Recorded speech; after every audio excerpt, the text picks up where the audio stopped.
I think we all need to understand that we're seeing a rare treat tonight. Washington and Philadelphia, both at least 4 games over 500, meeting in a game for the first time since week 12 of 1996. I mean, Claudia wasn't even born then. True. Now, we've got some injury news. This is the first of 2 meetings between these two, so the division is still in play.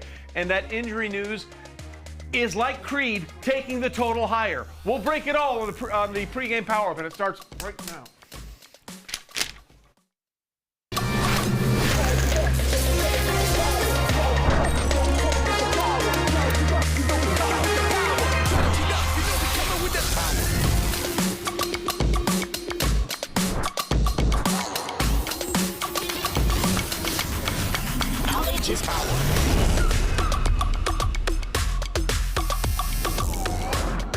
I was told my pen might have broken the camera in the studio. That was, yeah. If that's the case, we need better equipment or softer pens. Hi, everybody, and welcome into another edition of the Pregame Power presented by Campbell's Chunky. It is soup that eats like a meal. Trey Wingo here with Claudia Bellafato. Marshall Newhouse will join us. Emerson Latzia will join us to spin a wonderful tale about how good Jayden Daniels has been playing. But we really have a lot on the line tonight with everything going on. We have a quarterback matchup here, Claudia. 8th regular season matchup since 1950, where each of the starting quarterbacks, Jalen Hurts and Jayden Daniels, have averaged at least 200 passing yards and over 40 rushing yards in their careers as starters. And the line has been really steady, just over a field goal. Yeah, so opened 3, got up to 4. We always talk about 3 being that key number, and I'm not too surprised because if you can get that with a team like Philly that has been so dominant, I'm not surprised at this move to 4. You talked about the injuries, which we will dive into. That has affected the total as well. Opened at 48.5, moved up to 49.5. And I do think the Commanders getting Brian Robinson Jr. back, who's been out for the last 2 games, is going to help immensely because Jayden Daniels hasn't quite looked like the mobile quarterback we saw to start the season. We'll dive into all of that. You're really going to need all hands on deck to stop this Eagles team right now. Absolutely, because the Eagles come into this game absolutely on fire. The Eagles, as we know, dismantled the Cowboys last week 34-6. It was their 5th straight win, and they took over the top spot in the NFC East with that victory. Jalen Hurts threw 2 touchdown passes and ran for 2 more. Philly was even able to rest some of their guys in the second half because the Cowboys were terrible. Kenny Pickett taking over for Hurts in the 4th quarter. The Eagles quarterback has now gone 5 straight games with a passer rating of over 100, a career-long streak, and the Eagles have been a perfect 5-0 since head coach Nick Sirianni shaved his head. But I'm sure that's really not the reason why they've been so good. Here's how it looked for them. They were 2-2 before the bye, and since the bye, they have been better in almost every category. Look at the numbers: points per game, points allowed, total yards allowed, and the opponent's win percentage. However, this is the only caveat for Philadelphia here. You look at the combined winning percentage of who they've played the last 5 weeks, which includes the Browns, the Giants, and the Jags, and the Dallas team without Dak Prescott.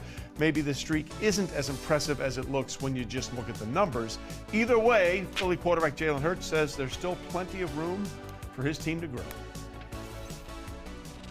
You know, I'm not satisfied by any means. There's nothing to be satisfied about in my eyes because we're still growing. We're still a work in progress. You know, it's like there's no moment we're going to arrive this year. Some may think we have. Some may think we have it figured out, but we don't. You know, there's so much more out there for us to accomplish, and so we just want to continue to challenge ourselves to operate in the highest level we can and be efficient and know the details and the ins and outs of what we're doing, and then have some integrity about what we're doing. So taking a look at the odds to win this division entering tonight's game, and keep in mind no team has repeated in the NFC East in 19 seasons, and Dallas did it last year, and they are cooked. The Eagles are the favorite tonight and the favorites to win the division at -210, but look at the Commanders, where they began this season. They were +900 and are now +150, one of the biggest jumps among any team in any division as they continue to defy expectations and grow around that rookie quarterback. And Washington is actually going to get a key piece of their offense back tonight, Claudia. Yeah, absolutely. Huge lift with running back Brian Robinson Jr. returning to action, like I mentioned, after missing the last 2 games with a hammy. Robinson has already set a new career high with 6 touchdowns this season. He's missed 3 total games, and Washington has lost 2 of those. So good news on Robinson, but not so good news on the newly acquired Marshawn Lattimore, who still is not ready to suit up for his new squad since being acquired from the Saints at the deadline. So pressure will be on corner Benjamin St. Juste, who people aren't very happy with right now. He was covering Mike Williams on the Steelers game-winning touchdown against the team last week. Zane Gonzalez will be kicking for Austin Seibert for the 2nd straight game, and multiple offensive linemen remain questionable heading into tonight. With Robinson back in the mix, Commanders should look to establish that ground game again. Only 2 games with fewer than 100 rush yards in 2024 were the 2 that Robinson missed, and the numbers are just going to tell you everything here. Rushing touchdowns 10-4 in their wins and their losses. Rush yard difference here plus 90, minus 225 without him. So drastic differences here. When asked if the lack of running game as of late was to protect Daniels or by design, the coach is going to talk about that a little bit because, as I mentioned off the top of the show, Jayden Daniels hasn't quite looked the same.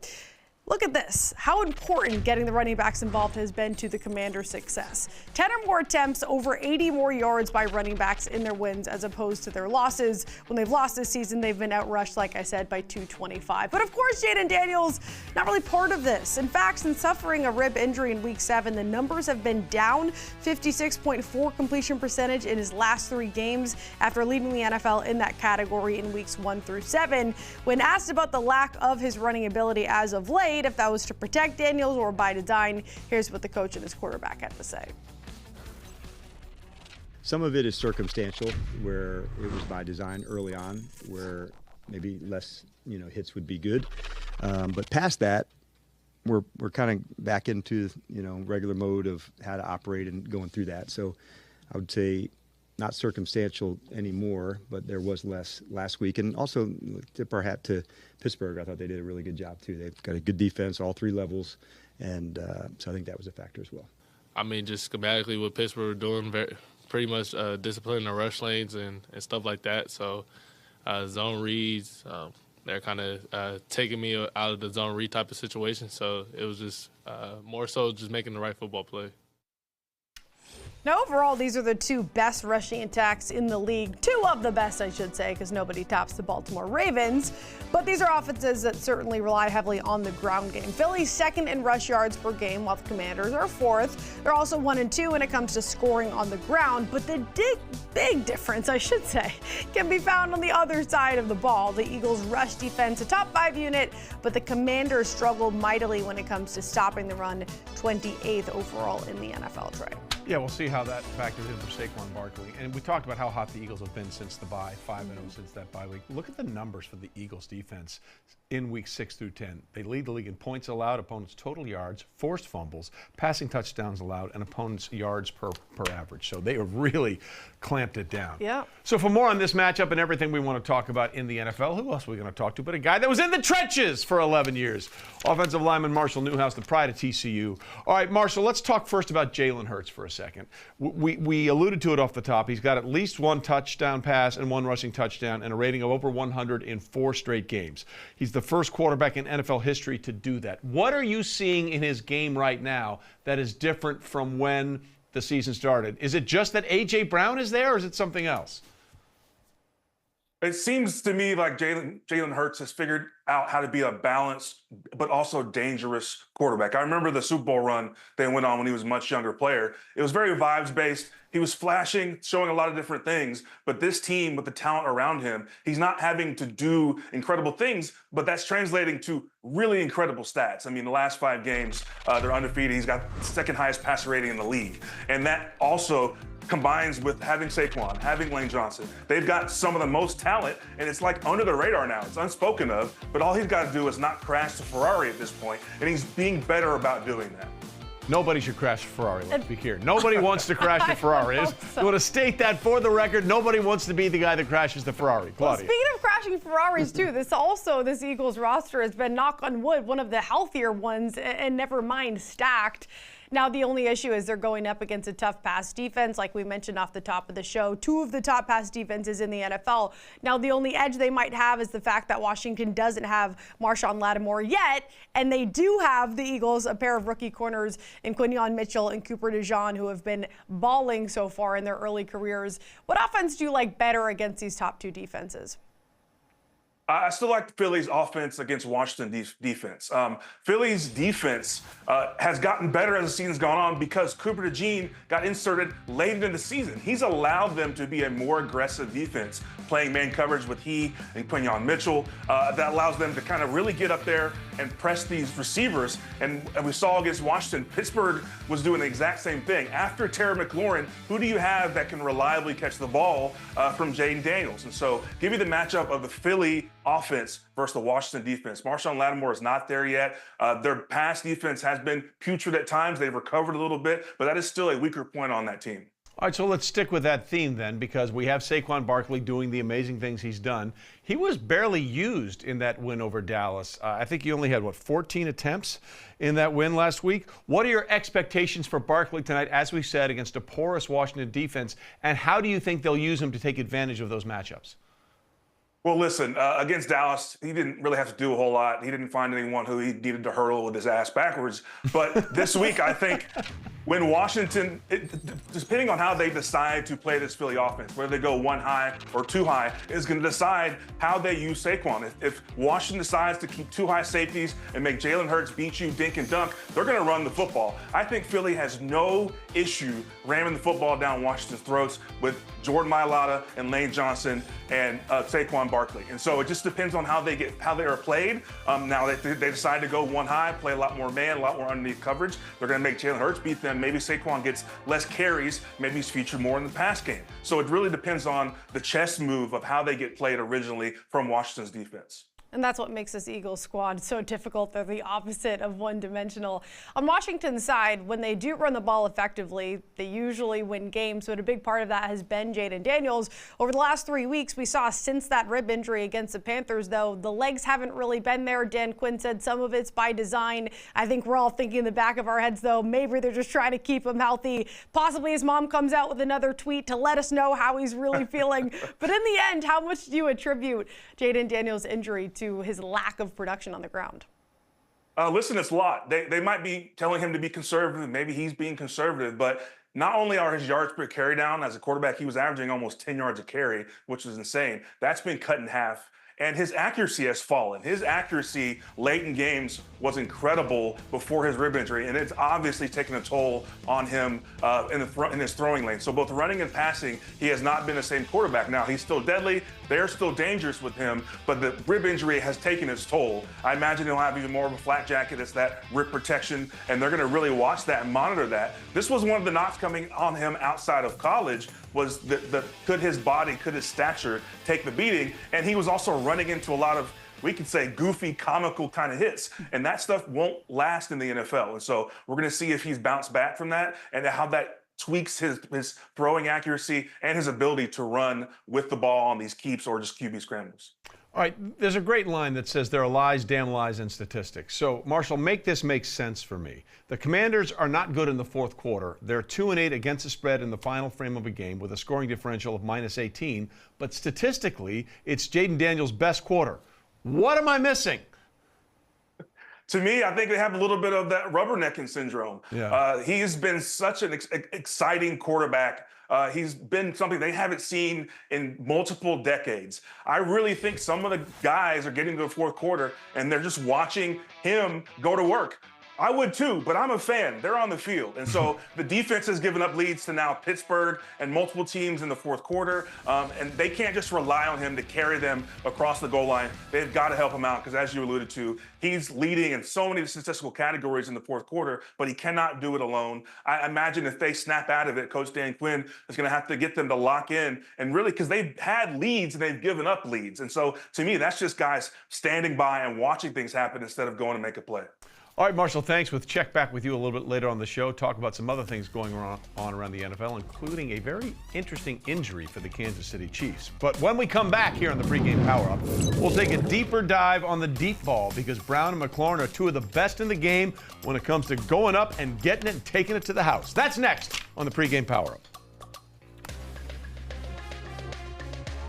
Pregame Power-Up is presented by Campbell's Chunky, soup that eats like a meal.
We continue on the Pregame Power-Up, presented by Campbell's Chunky, soup that eats like a meal, and A.J. Brown is eating like a meal. He grabbed 5 catches for 109 yards against the Cowboys last week, one of which was a 44-yard deep strike from Jalen Hurts. Last season in his 2 games against the Commanders, Brown had at least 8 catches, 130 yards, and 2 touchdowns in each one of them.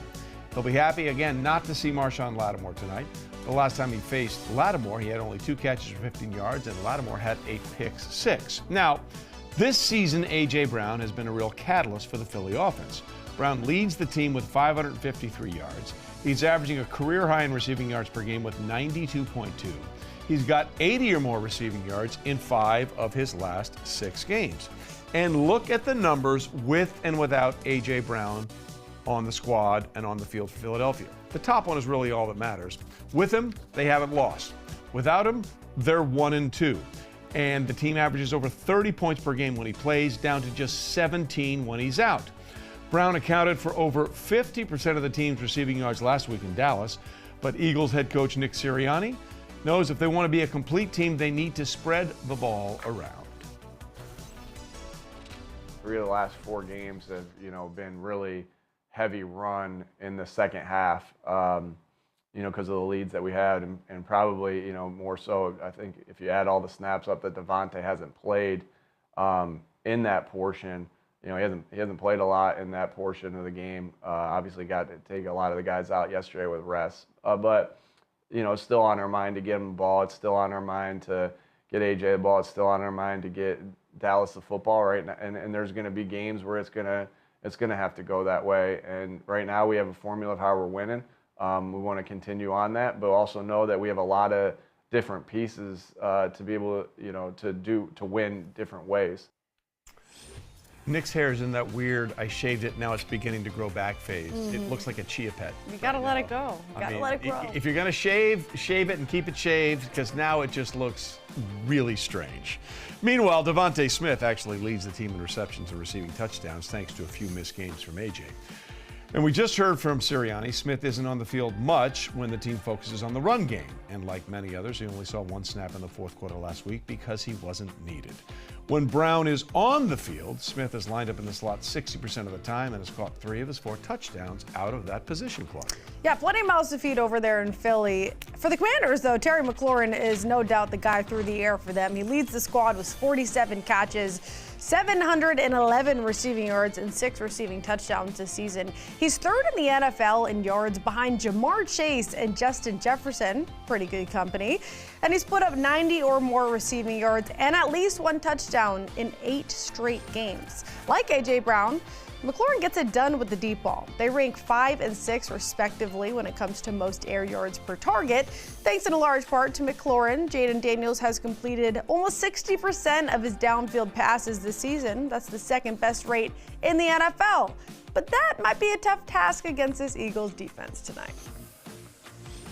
Let's do a deeper dive with Next Gen Stats, looking at Terry McLaurin tonight. He lines up as the left outside receiver more than anyone in the NFL, almost 76% of his snaps. And with Jayden Daniels, he has been a reliable deep threat. He's hauled in 23 catches, 524 yards, 4 touchdowns on passes 10 or more air yards with him, all career highs for the first 10 weeks of the season. And all of this is great. The only issue is he's likely to face Quinyon Mitchell, who is lined up on that side almost 98% of the time. And with this squad, they are allowing a negative 7.6% completion percentage over expected on passes over 10 air yards this season, the 3rd lowest rate in the NFL. Even more impressive, he has seen 44 targets and he has yet to allow a single touchdown. Only 2 corners have been better, Devin Witherspoon and Joey Porter Jr. So if they limit that deep threat ability, where do they turn to? How about a little revenge game for tight end Zach Ertz? First time returning to Philly since being traded. He leads the Commanders right now in targets, in catches, and receiving yards on passes under 10 air yards. So if you're looking to bet him tonight, 3.5 catches, which he's done in all but 1 of the last 3 games, 35.5 receiving yards, and a nice little price on an anytime touchdown. Claudia, seamlessly done.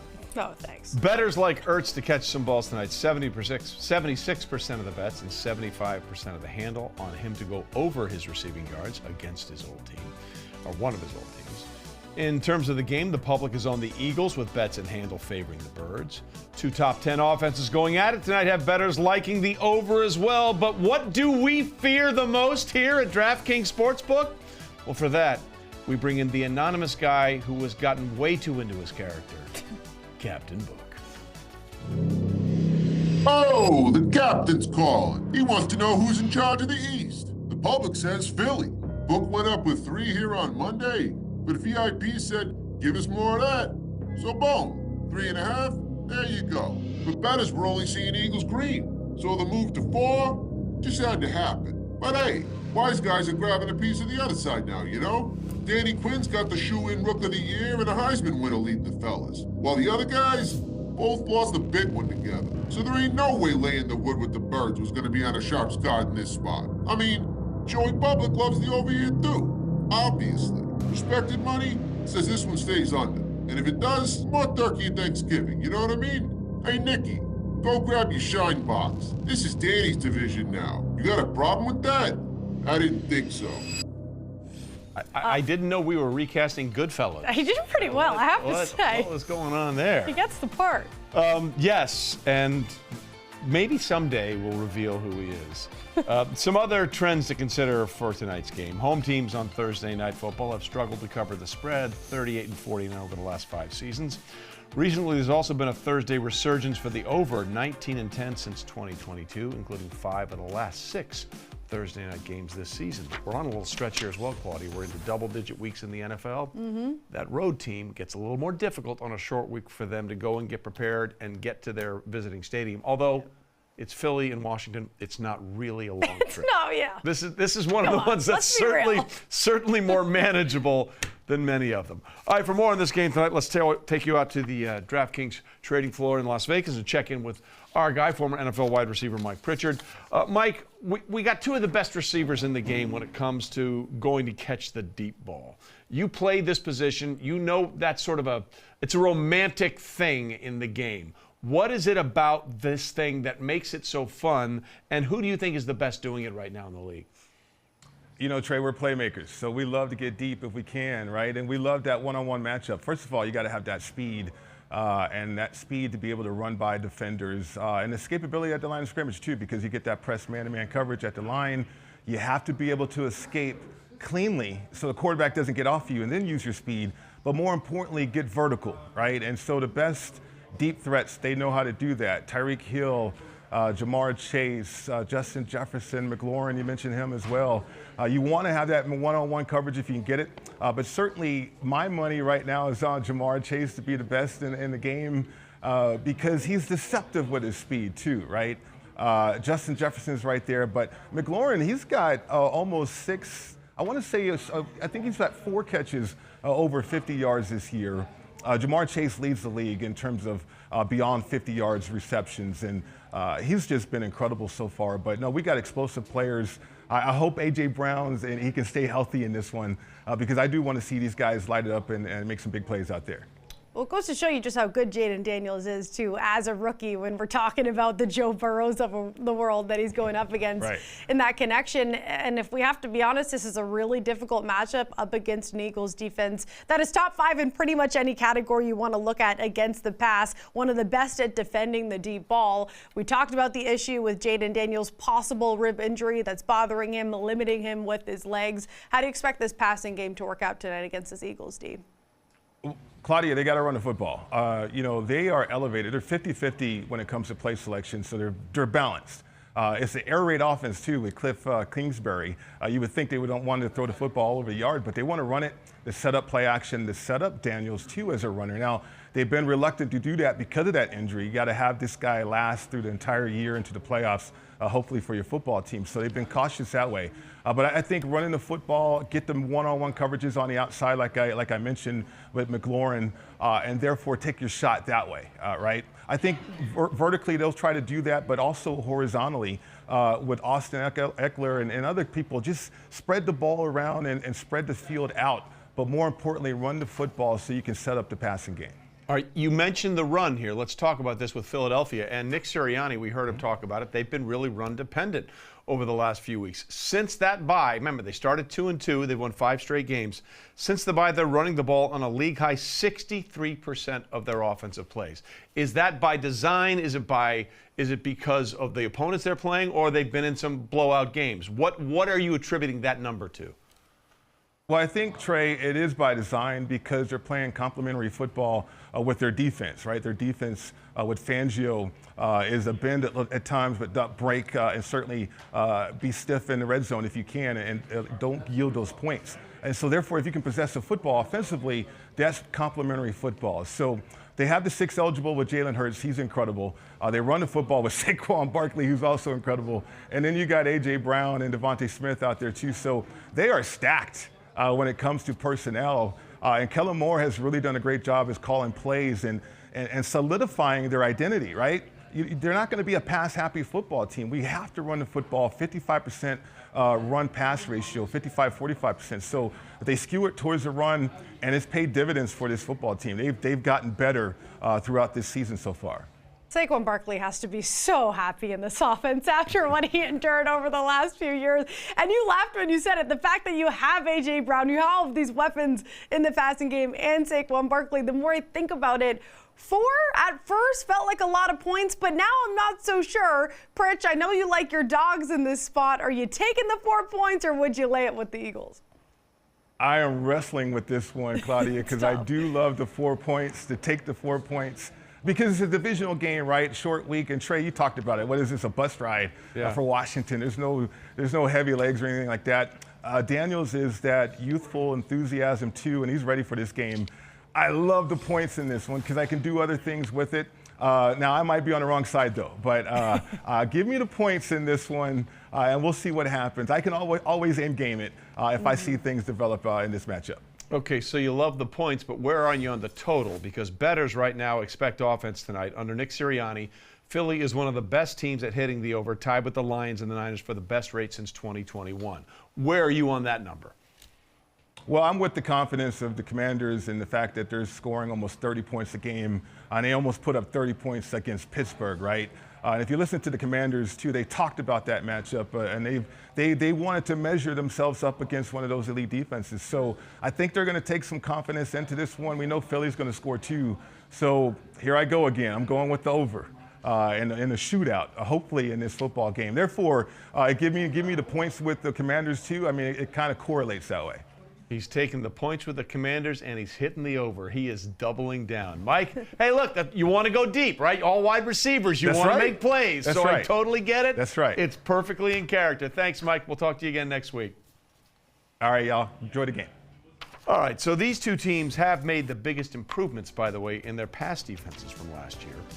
Eagles getting production from their rookie corners, while the arrival of Dan Quinn in Washington has turned things around significantly. And there is one little nugget when we're talking about the defenses here in this game, Claudia, that I think is not something that people have talked about. Saquon Barkley's numbers against a Dan Quinn defense have not been good in any way, shape, or form. And remember, Dan had a lot of success as the Cowboys defensive coordinator, played the Giants a bunch, and at that situation, the Cowboys almost invariably beat the Giants. So I get it. It's a different dynamic and a different team. But this is how Dan Quinn cut his teeth as a coach in the NFL. Defensive coordinator in Seattle for the head job in Atlanta, and now doing it again with Dallas.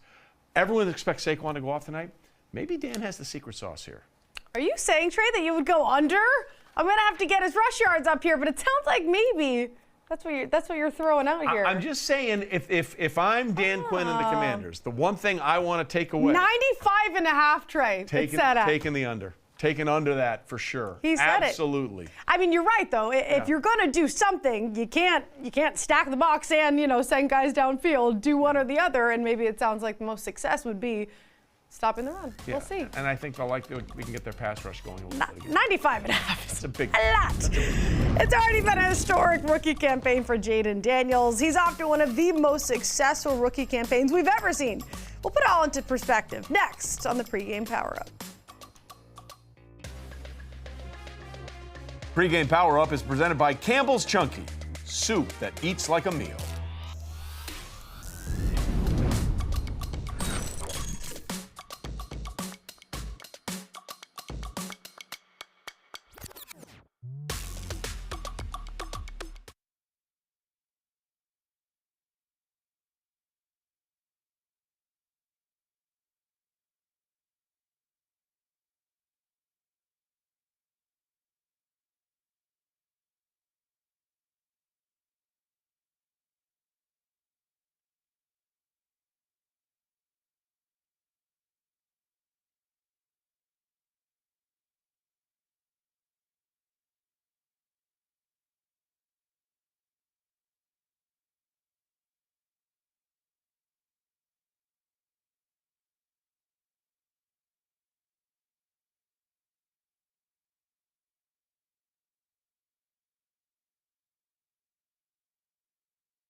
Yeah, I'm excited. I'm excited just to go to Philly, that type of atmosphere. Heard they got very passionate fans, so, man, I can't wait. I can't wait to go out there and see that fan base and just experience that. And I know it's going to be a great venue, a great site, and we'll just go out there and see what happens. Welcome back to Pregame PowerUp, presented by Campbell's Chunky, soup that eats like a meal. That was Jayden Daniels, who will try to become the first rookie to defeat the Eagles since Dak Prescott in Week 8 of 2016. It's been a while. Rookie status aside, he's just the 10th player since 1950 to have 7 wins and 2,500 offensive yards through his first 10 career starts. The last 3 players to accomplish that, Lamar Jackson, Patrick Mahomes, and Kurt Warner. That's not bad. Rookies in general finding more success this season than ever. 11-2 against the spread as favorites. Before last week's loss to Pittsburgh, Daniels was 5-0 ATS as a favorite. Just look at these numbers overall. Aside from that 11-2 as favorites, 22-14-1 ATS are rookies. Jayden Daniels has been absolutely dominating, and this stat just is still so crazy to me. Not since 2016. We'll see if it happens tonight. And despite all of this greatness, maybe the best is yet to come. Emerson Latzia has more. I think it's just a tragedy that we're forcing these rookies to play early, but the reality is the only reason why they are is because we dumbed the game down, which has allowed them to play. Full stop, Tommy boy. There's a couple young guns who aren't going to let you just glide on by with that bone-chilling take, because for the second straight year, there's a rookie quarterback bucking the sucking trend. Carolina Panthers select Bryce Young. I know what you're thinking, and yes, Bryce Young, the #1 overall pick, was a baffling bust last year. However, who does #2 look for? That would be the Texan. His name is C.J. Stroud, a former Buckeye balling out on Sundays, taking Houston from laughingstock to Lombardi legitimacy. His opponent around and found out. Stroud tossed 23 touchdowns, eclipsing 4,000 yards. Only 4 rookies before him have accomplished that. And this season, there's another deuce on the loose. Washington's Jayden Daniels. Allow myself to introduce the facts through 10 games. His 8.2 yards per attempt, 3rd all-time among first-year passers. On the ground, he averages 46.4 yards, also 3rd all-time. And his 101.7 passer rating, top 5 among rookies. These individual stats are literally something we have never seen before. And the rate at which he is winning could make this kid's campaign one for the ages. Time now for a helpful history lesson. In 2011, Cam Newton breaks the rookie record for both passing and rushing yards. Carolina still finishes with 6 wins, 4 more than the previous year. Guys like Murray, Herbert, and Bradford all taking home Rookie of the Year honors, but their combined record was gross. 18-28-1 and 0 trips to the playoffs. When it comes to immediate team success, we'll keep it in the nation's capital. RG3 was under center for one of the biggest first-round rookie revivals, taking 5-11 Washington to 10-6 and a postseason berth. The suck-for-luck Colts were 2-14 before drafting Andrew, who immediately flipped the script to 11-5 and another wild card departure. How about Big Ben, who was not small, started Week 3 for the Steelers in 2004 and didn't lose a single game until the conference championship. But he was the 11th overall pick on an established team with an elite defense. So when we're talking terrible team turnarounds, Stroud and Daniels are in a league of their own, with the commander outpacing everyone, becoming the only quarterback drafted in the top 10 to win 7 of his team's first 10 games. Not to mention, he's doing it in miraculous fashion. Here comes the Hail Mary with the game on the line, and the ball is caught! Caught! It's a miracle! Jayden's maiden voyage has seen him take the 2nd worst team in the league a year ago to 2nd in the division with a shot at first place tonight. If he's able to come out of Philly with a win against the Eagles, there's no telling how high he can fly. All of this is true, Emerson, and if you wanted to bet on Jayden Daniels to win Rookie of the Year, the train has left the station. He opened at plus 475 behind Caleb Williams, who was the favorite at plus 135. By week 3, Jayden Daniels was the favorite, plus 250. By week 5, he was minus money, and now he's pretty much unbettable at minus 300, which means, Trey, you'd have to give DraftKings $3,000 to win 100. Some people like to burn money. So it's been great for Jayden Daniels, right? We can all say that. The same cannot be said for what's going on with the #1 overall pick in the draft, and that's Caleb Williams. Bears fired their offensive coordinator this week after their latest 19-3 loss to the Patriots. Since week 8, Williams is 32nd among quarterbacks in completion percentage, yards per attempt, and sacks. He also hasn't thrown a touchdown pass in 3 weeks, but then again, nobody has scored for the Bears in the last 2 games a touchdown. To make matters worse for Bears fans, the team did choose Waldron over current Commanders offensive coordinator Cliff Kingsbury this offseason. Now, despite all their offseason additions, the Bears offense is no better than it was last season with Justin Fields. In fact, it's worse. Less points, yards, and touchdowns overall. It is the 3rd offensive coordinator for Matt Eberflus since being hired in 2022, and now the target he knows is solely on his back.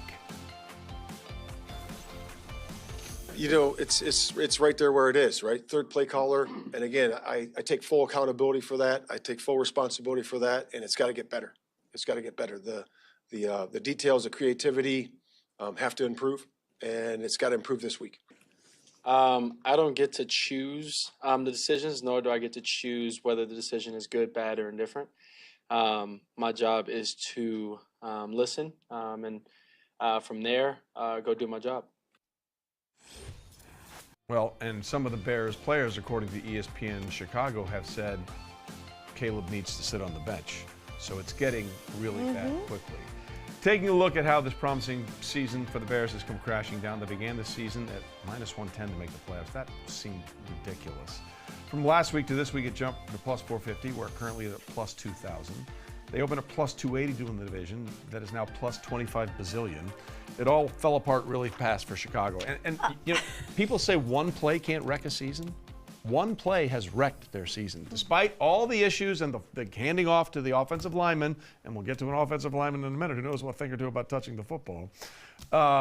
If they had just batted down the Hail Mary, they're probably in a much better headspace, right? Yeah, I think there's a lot of factors to this. People are just way too quick to make assumptions about rookie quarterbacks. We were too quick to hail him before we saw him take a snap in the NFL, and then he started off terribly. Everybody hated him. He had a stretch of good games. Everybody loved him. Yeah. And now he fell off again. He's a rookie quarterback. I will say, with the players asking for Tyson Bagent to step in, that is clearly a concern. And no, it's not going to fix it. But you think back to before the season started, Caleb Williams texted punter Troy Taylor and said, hey, don't expect to be punting too much. The punter has more punting yards than Caleb Williams has total yards. Well, yeah. Since the Hail Mary, Chicago has had to discipline a cornerback for not knowing the play had started, and it was his job to box out Noah Brown. They've lost 3 straight games, haven't scored a touchdown in 2, and fired their offensive coordinator. Other than that, everything's fine in Chicago. For more on this, let's go back to Marshall Newhouse. Marshall, listen, I said this in the offseason. People thought I was crazy. I said, why would you trade Justin Fields for a 6th-rounder when his value is at his lowest? We all think Caleb is going to be great, but we don't know. Nobody really knows. And imagine how much better the Bears might be if they had a Justin Fields to turn to in this situation instead of a Tyson Bagent. And now he's going through all these different offensive coordinators. This is a textbook way to ruin a young quarterback. Definitely. And in the same breath as we say that some of the vets might be calling for Tyson Bagent to play, I think wishing that you still had Justin Fields on this team and to make you somehow competent, to me also screams things are more desperate on the foundation than we're realizing. Correct. Despite that Hail Mary loss, they're still a fundamentally not great team. Despite firing offensive coordinator Shane Waldron, the things they've been doing on offense have not been beneficial for the players that they have on offense. I'm talking about Keenan Allen being an older, slower receiver who doesn't get separation, who you're going to in the slot hoping to get separation. I'm talking about DJ Moore, a receiver who's more, not a gadget receiver, but you can use him in a variety of ways, off the ball, in motion, all kinds of plays off the field, and they're using him like a traditional X receiver. And then, yeah, the way that they're developing Caleb Williams, to me seems like hell-bent on ruining him, which the Chicago Bears have a very clear recent history of doing between changes in GM, changes in head coach, changes in offensive coordinator, and changes in quarterback. And so the foundations there in House Hall are rotten. I don't know what else could have changed it with these small little adjustments. They've got to figure things out. I thought Ryan Poles was the right hire. I just don't know if the organization has the vision to really figure this out in the near future. It seems like now more than ever we've had this quarterback development issue pretty much across the league. So it'll be interesting to see how these teams turn out. The Colts, another squad with Anthony Richardson. And this is technically, I guess we can call it like his red shirt freshman year, we could say rookie season. They've had 2 straight losses with Joe Flacco under center. Of course, they bent Anthony Richardson. They're bringing him back in on the road against the Jet squad, desperately needing a win. How do you think they've handled this whole situation with Anthony Richardson? And what do you expect from him back in there? Well, I mean, ultimately not well. I mean, when your team is giving, there's just no way around that. There's no way around that. But ultimately, Anthony Richardson has enough talent to me. And with the rookie quarterback wage scale, is you give him all the time that it takes. Because if it clicks year 3, year 4, and maybe an option year 5, depending on how you work that, then the talent in his body is worth that. But you got to do the things now leading up to that point, which means he needs reps, but he also doesn't need to be a guy who misses checkdowns and 5-yard outs and things like that. And so I think they're kind of in between a rock and a hard place because they're a fringe playoff team. They wouldn't do any damage in the AFC playoffs, but you've got other guys in that roster who play their tails off. And they're committing during the week on Wednesdays and Thursdays, and they're hitting and they're banging and they're going and showing up on game day. And so you owe it to them as well to be as competitive as you can be. And yeah, Joe Flacco is Joe Flacco, but I don't know why at some point you rushed him back and then why you ranked him so fast. Like, stick with something. Don't listen to us as much. Yeah. I mean, people are so reactionary and quick to yank these young quarterbacks. These things are going to take time, and we have moved the window of how much time it actually takes for them to figure it out. Yeah, I don't think they were listening to us. I think they were listening to a couple other people. Let's just say I don't believe fully it was Shane Steichen's decision to go back to Anthony Richardson, and I'll just leave it at that, okay? Let's move on to some other teams that are actually playing well. And we have 3 really good matchups in Week 11, starting with the one tonight, and then the Steelers and the Ravens and the Chiefs and the Bills. Of the 2 on Sunday, where does your eye go first? Oh, man, the AFC North has been one of the best divisions of football for now 20 years. And I was looking at Ben Sloak saying that we actually haven't seen Lamar play against Pittsburgh in a long time, maybe at all. And so I'm looking really forward to him facing against Mike Tomlin and the Pittsburgh defense. And now Russell Wilson, they have a competent quarterback for Pittsburgh. And this Ravens defense that we've had a lot of questions about in that divisional conference matchup that has settled so many disputes in the AFC for years and years and years. To me, that's the one I'm hanging my hat on this weekend. Yeah, Lamar just 1-3 all time against the Steelers. And all his numbers against Pittsburgh are his career worst, except for being 1-5 against the Chiefs. Okay, let's talk about the Chiefs for a second. Look, they look like they find a way to win every week, but the Butker injury to me is significant, Marshall. He has been money, and the Chiefs have struggled in the red zone. 17th in the league in converting red zone appearances into touchdowns. How significant is the injury that he's going to be out minimum 4 weeks? Oh, it's significant. I mean, we've talked about the Chiefs finding ways to win, but part of finding ways to win is winning close games. And close games require accuracy from the kicker on extra points and field goals. And having a guy, I don't know who they're going to bring in. With it's a guy off the Jets practice squad, so his life just got a lot better. No matter who it was, it's less of a track record than Harrison Butker when it comes to making field goals. And so if you're going to be Pat Mahomes and this Chiefs defense and play in the margins like they have been, which we've applauded them for, and then this is one element that you kind of didn't have to worry about to a certain degree. You knew that, just like the 13 seconds against the Bills in the AFC Championship game, or it wasn't even the AFC Championship game, but if you can get in Butker's range, you think you have a chance. Well, that range is different. That accuracy and that dependability is different. And so they're going to be a team that is going to be looking to take advantage of the red zone, which is also something they haven't done very well this year. Well, they need to pick it up this week for sure. Marshall, as always, we appreciate it. We'll talk to you again on Monday. When we come back, it's time for the data dump and more on that Saquon stat when running against a Dan Quinn defense. That's all ahead. Stay with us on the Pregame PowerUp. Pregame PowerUp is presented by Campbell's Chunky, soup that eats like a meal.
Well, let's see who our data line feline. I don't know if that was the cat or Trey.